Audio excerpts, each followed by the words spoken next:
Bonjour,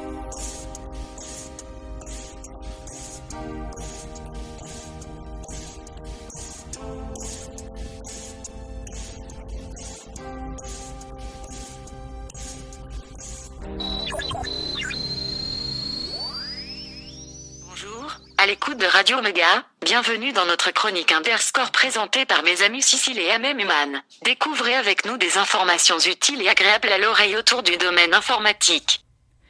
Bonjour Radio Méga, bonjour les auditeurs, bonjour Human. Bonjour Cécile. Ça va bien ? Ça va bien et toi ? Eh bien voilà, nous voilà de nouveau pour une nouvelle aventure, une nouvelle chronique Underscore dans laquelle nous allons vous présenter une actu avec React OS, la belle monnaie, Autoroptech, une pause musicologique, puis l'agenda et notre rubrique astrologique. Eh bien, nous passons à l'actualité suivante. Merci pour la présentation pour la belle monnaie. Donc, nous allons vous parler d'un projet robotique qui s'appelle le projet Autoroptech. Donc, le robot est issu d'une conception qui utilise des cartes de type Arduino. Mais qu'est-ce que c'est l'Arduino en fait ? Alors l'Arduino, c'est une petite carte électronique avec un microcontrôleur. Ça fait longtemps que ça existe les microcontrôleurs, mais l'Arduino a vraiment démocratisé ça pour pouvoir permettre de faire tout plein de montages et de programmer de façon sympa. Et oui, c'est vrai que s'il existe dans le monde libre, dans le logiciel, dans l'électronique aussi, on a l'équivalent. Et on parle plutôt d'open hardware. Voilà. Alors qu'est-ce que c'est ? Qu'est-ce que c'est Arduino ? On vient de le dire. Hein. C'est une petite carte avec un microcontrôleur. Alors les schémas, justement, puisque c'est de l'open hardware, les schémas sont publics. Et il y a même une licence dessus pour dire ce que vous avez le droit de faire et de ne pas faire. Il y a plus de droits que d'interdiction. Oui, après, il y a certaines choses qui ne sont pas libres, comme les microcontrôleurs qui ne le sont pas. Et voilà, puis, la puce en elle-même, en fait, le microcontrôleur, effectivement, il est pas libre. Mais en fait, toute l'architecture de ce qu'il y a autour, ça, vous avez les schémas et les plans. Et avec ce microcontrôleur qui peut être programmé, il peut permettre d'analyser, de produire des signaux électriques, de manière à effectuer des tâches très diverses. Et on l'utilise dans la robotique, par exemple. Et donc, Autoroptech utilise sur ces bases-là, il a été réalisé par un passionné de robotique, donc Robin Muller, que j'ai découvert comme ça à travers mes liens dans la robotique et dans les AP robots. Et tout commença par le recyclage d'une boîte translucide qui contenait des chocolats d'un fabricant italien dont on ne citera pas le nom, mais elle trône sur les tables de Monsieur l'Ambassadeur. Vraiment, les réceptions de Monsieur l'Ambassadeur. Et oui, et le projet a abouti au bout de 5 mois de travail en autodidacte. L'auteur a appris de cette aventure et montre aussi les bugs de programmation qu'il a rencontrés lors de la conception. Donc sur son site internet, on voit quelques vidéos de son robot sur lequel on peut voir un petit peu l'évolution, comment il a fait pour le développer, et aussi les fameux bugs en question où le robot déraille un petit peu, donc c'est marrant. Ouais, puis il a une bouille sympa sur roulette, avec la coque transparente, donc on voit ce qu'il y a dedans.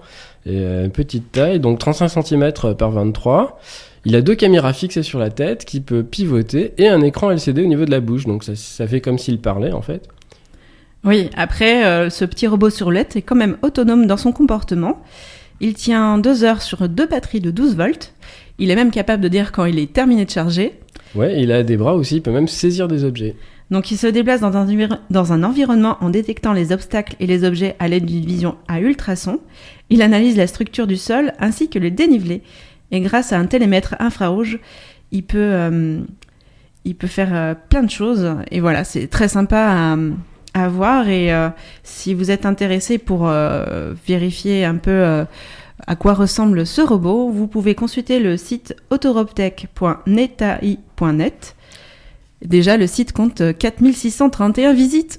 Et oui, alors on vous mettra l'adresse exacte sur notre blog parce qu'elle est un petit peu compliquée à dicter. On passe à la suite, la chiptune. Et oui, donc un petit coucou à mes amis de No Extra, donc avec la musique de Tom Shee, Shit on Chip.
voilà, c'était Tom Chi de No Extra.